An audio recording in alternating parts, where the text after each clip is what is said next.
The problem started with a rock. Not a metaphorical rock. A literal, jagged, fist-sized piece of debris that had no business being on the floor of the maintenance corridor aboard the diplomatic cruiser Verity's beacon. It had probably broken loose from the geological sample chamber 2 decks above during the turbulence of atmospheric entry. That was the theory, at least. No one would ever prove it because no one cared. Except Wesson Ward. Wesson cared because he tripped over it.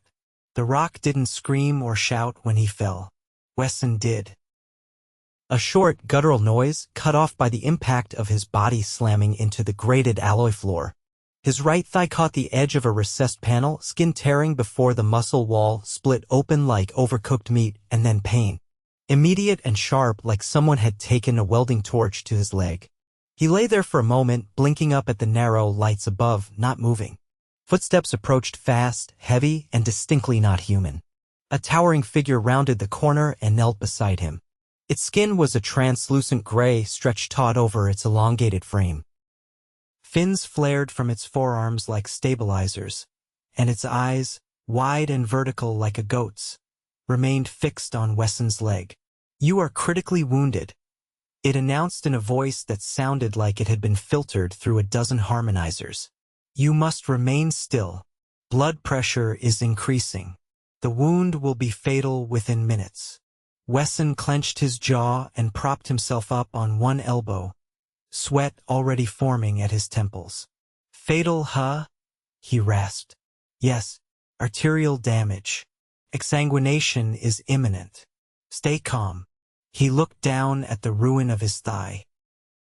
Blood pooled beneath him, already soaking through the fabric of his uniform.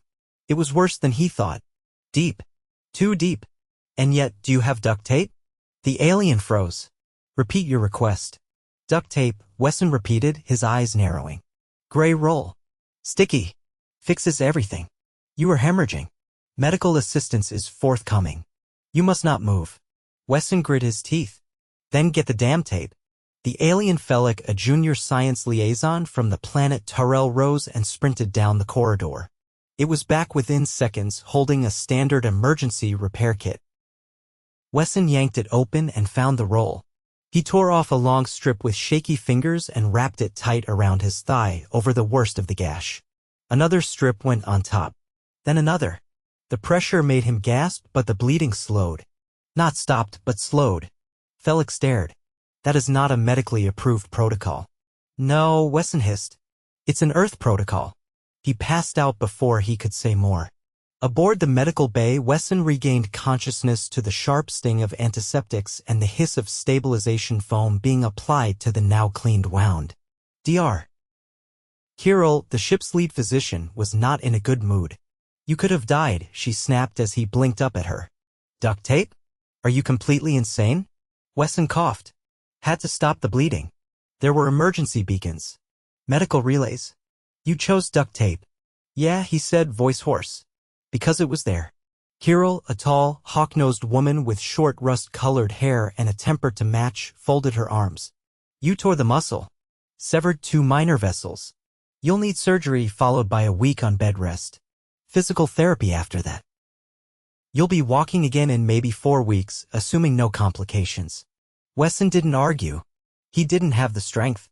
Felix stood awkwardly near the door, his enormous eyes still locked on Wesson's bandaged leg. "He is stable?" he asked. Dr. Kirill sighed.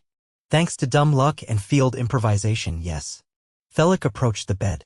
"You chose adhesive tape over advanced triage." "Not ideal," Wesson muttered. The alien tilted his head. "It is not ideal. It is incomprehensible." The story spread faster than a solar flare through the cruiser's crew. Within 2 days, Wesson was known across the ship as Tape Guy. Crew members nodded respectfully when passing his bunk. A group of Turellian engineers even asked to interview him for a xenocultural analysis of human emergency responses. Wesson, for the record, hated the attention. "I wasn't being clever," he said into the recorder during the interview. "I was bleeding out. I used what I had." "Exactly," Felix replied, his tone bordering on reverent fascination. "You ignored fear. You acted.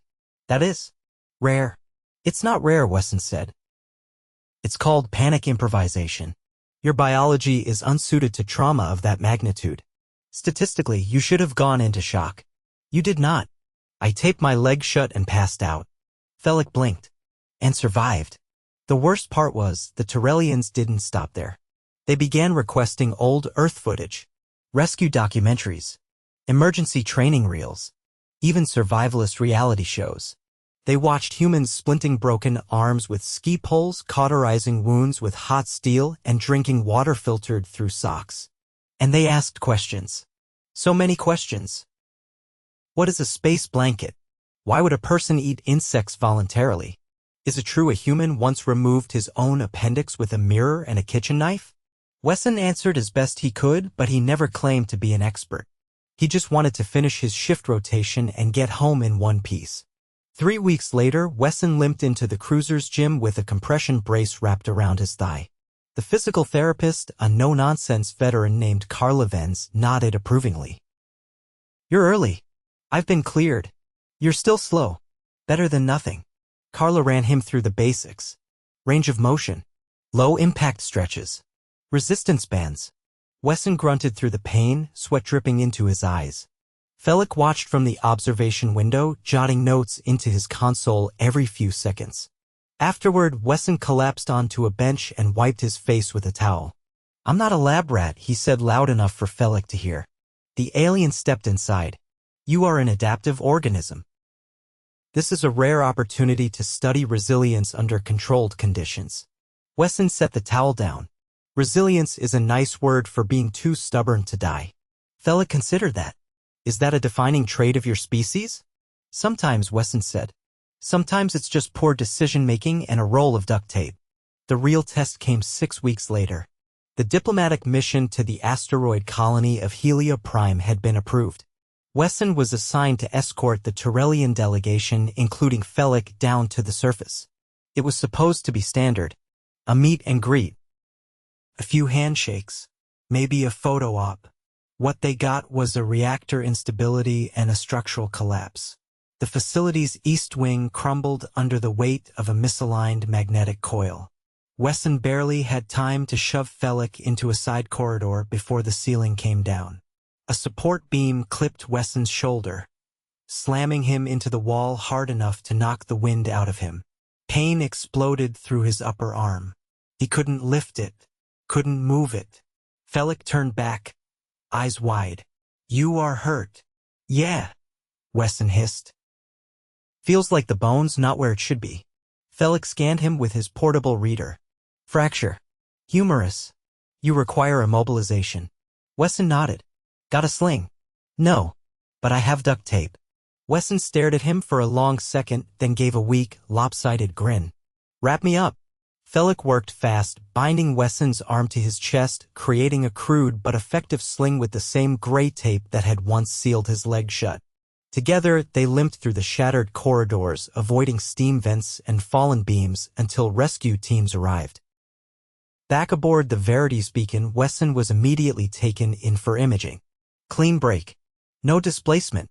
A standard healing timeline of 6 weeks with limited mobility for the first 2.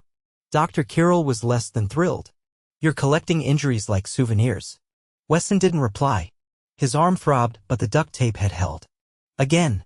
Felix stood at his bedside again, watching silently. You really carry a roll of duct tape now? Wesson asked. Felix nodded. Always. That's worrying. Possibly.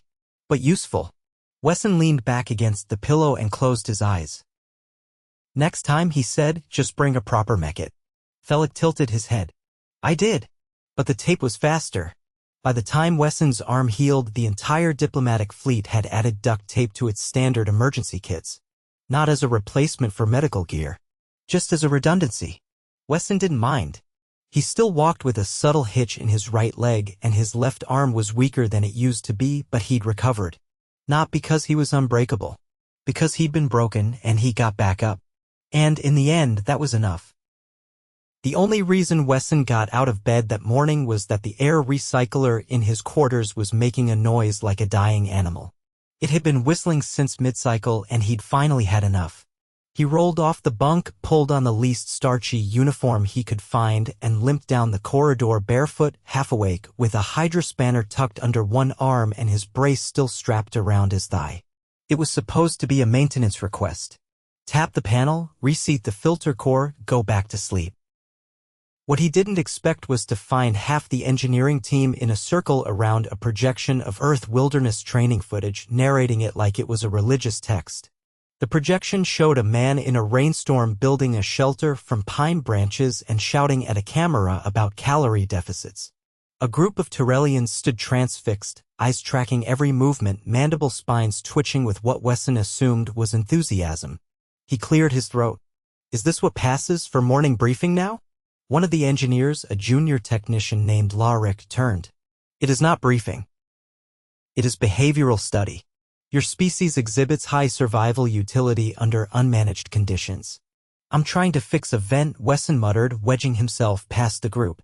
"You can philosophize about pine cones later." The projection paused as Larick stepped aside. "We were analyzing decision frameworks.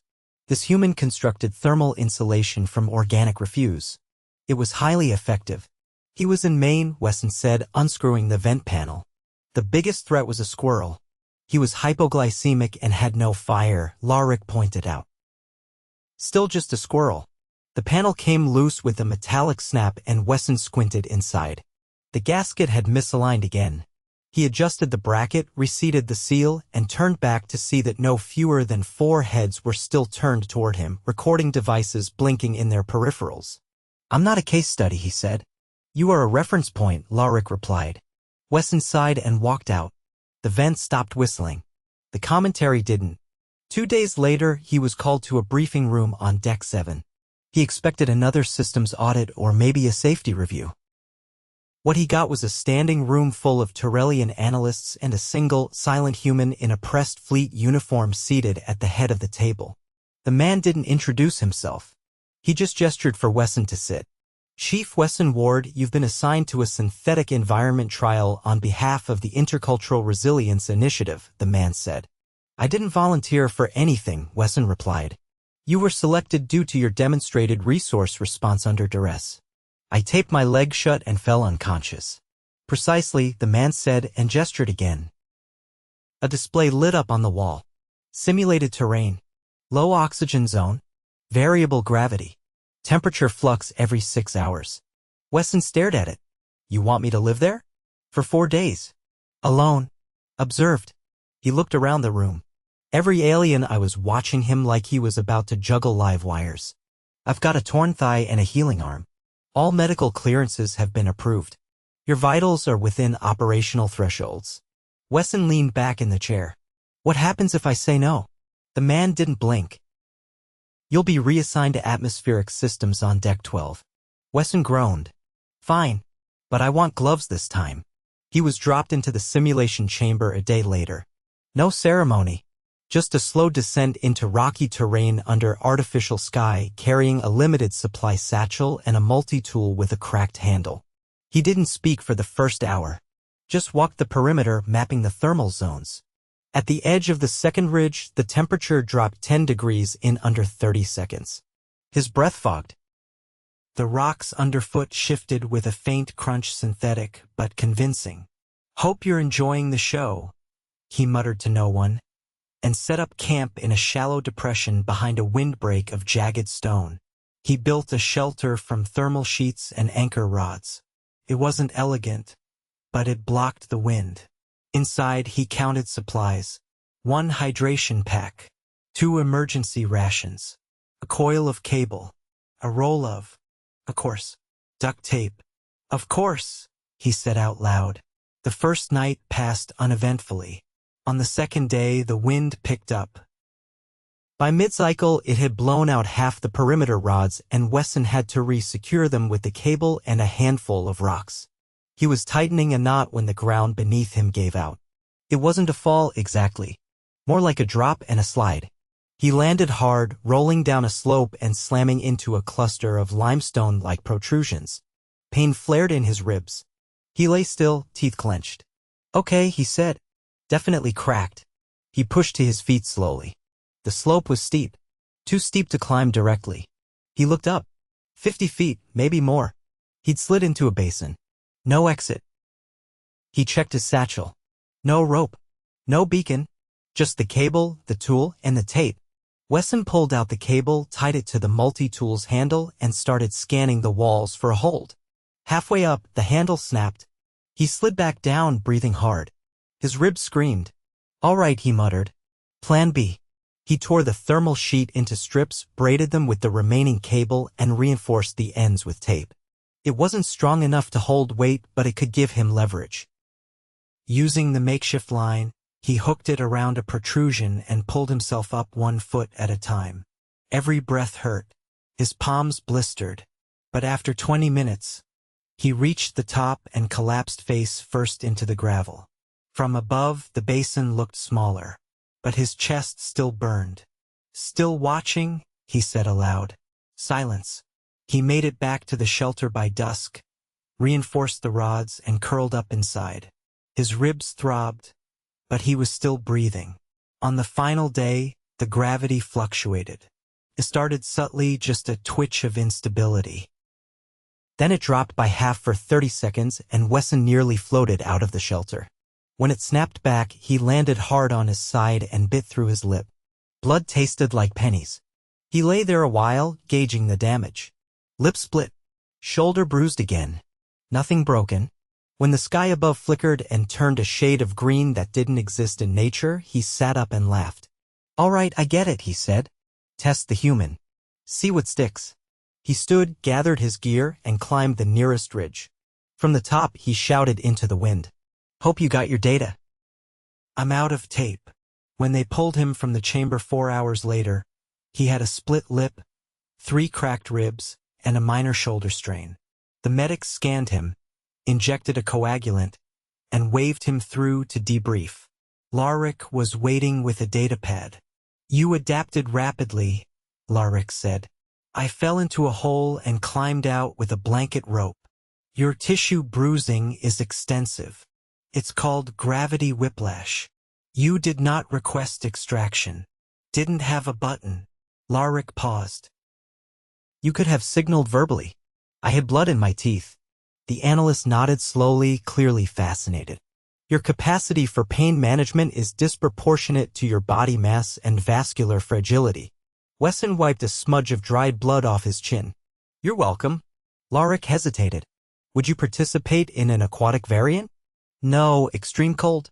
No. Simulated vacuum? No. Larrick looked genuinely confused.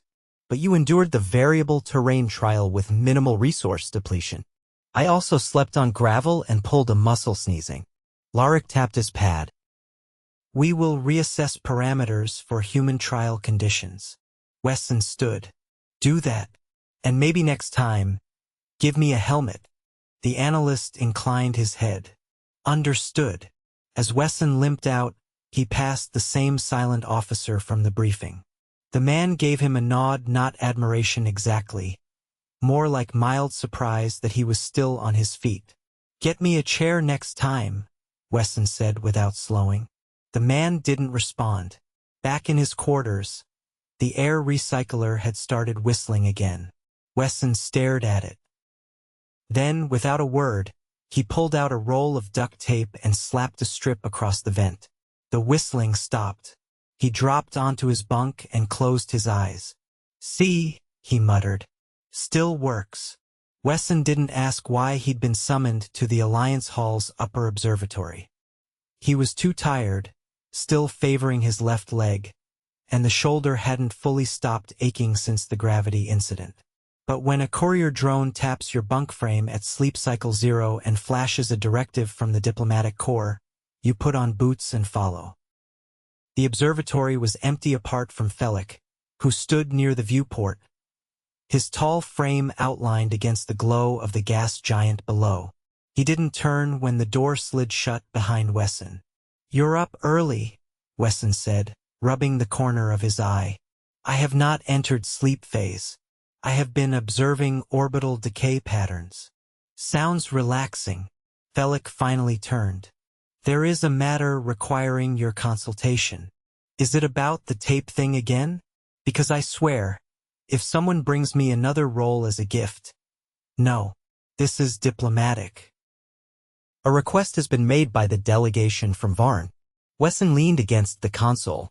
Never heard of them. They are new to core contact. Biologically aquatic, but with limited adaptability to foreign environments. Their physiology is sensitive to atmospheric imbalances, and their diplomatic envoy is exhibiting signs of systemic stress. Why bring them aboard at all if they can't tolerate the air? They insisted. To demonstrate fortitude. Wesson scratched his jaw. Ah! Pride. Stubbornness, Fella corrected. They will not accept medical intervention. They believe it would be perceived as weakness. So what do they want from me? They wish to witness human recovery response firsthand. They have requested you. Wesson blinked. Me? What for? I'm not a tour exhibit. You are not. You are evidence. I'm evidence with 2 cracked ribs and a shoulder that still crunches when I raise it. Precisely. Wesson stared at him. You're serious. The Varn do not understand your species' threshold for damage. They believe your survival accounts are exaggerated. They wish to observe your convalescence process. Wesson exhaled slowly. And you think dragging me into a room full of suffocating fish is the way to go? They are not suffocating.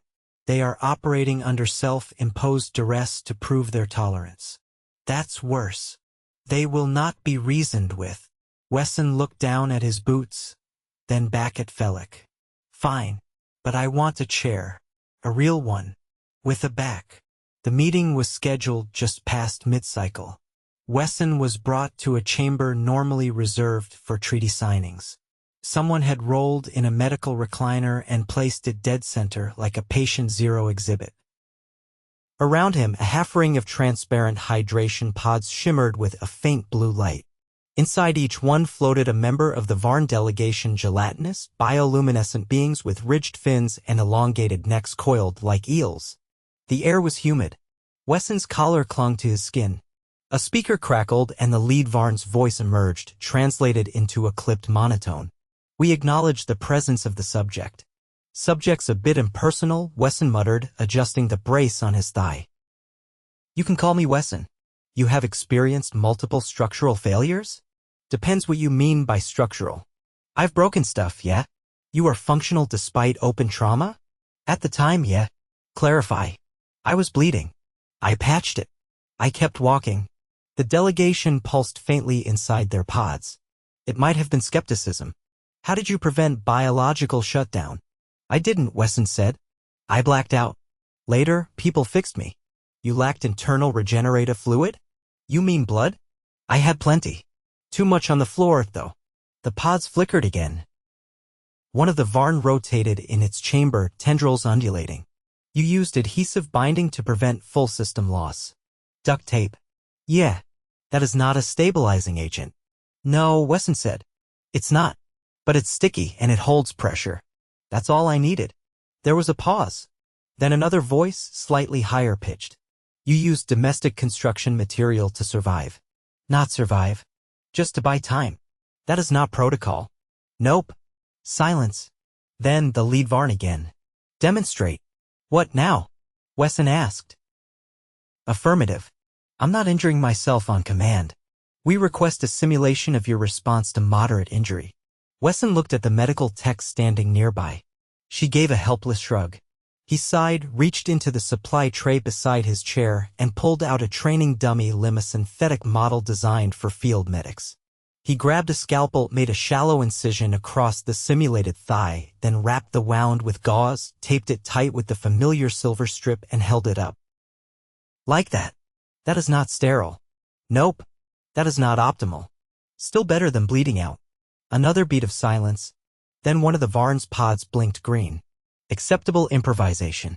However, your musculoskeletal trauma remains unresolved. You are not fully repaired. Nope. Why? Because healing takes time, Wesson said, leaning back. We don't regrow parts. We knit. You do not accelerate? Not unless you count injections and rest. And I'm not great at the second one. The delegation conferred in a series of synchronized pulses, then addressed him again. Your species continues function while compromised. Yeah, that's the idea. Is this intentional? No, Wesson said. It's just how we're built. Hours later, after the Varn had retreated to their shuttle and the humidity had dropped to tolerable levels, Wesson found himself back in the observatory. Felix stood by the viewport again, his posture unusually relaxed. They were satisfied? They were. Recalibrated, Felix said. Wesson lowered himself onto the bench with a wince.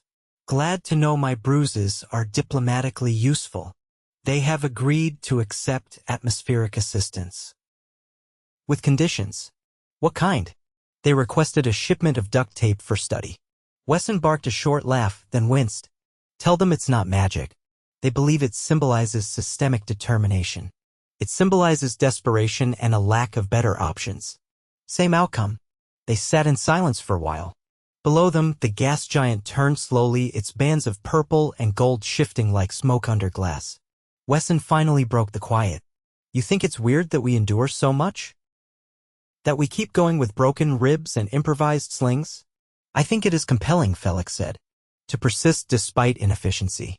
To operate without optimal function. It defies logical design. Welcome to humanity. Felix tilted his head. You are not engineered. You are accidental. Most of the time, yeah.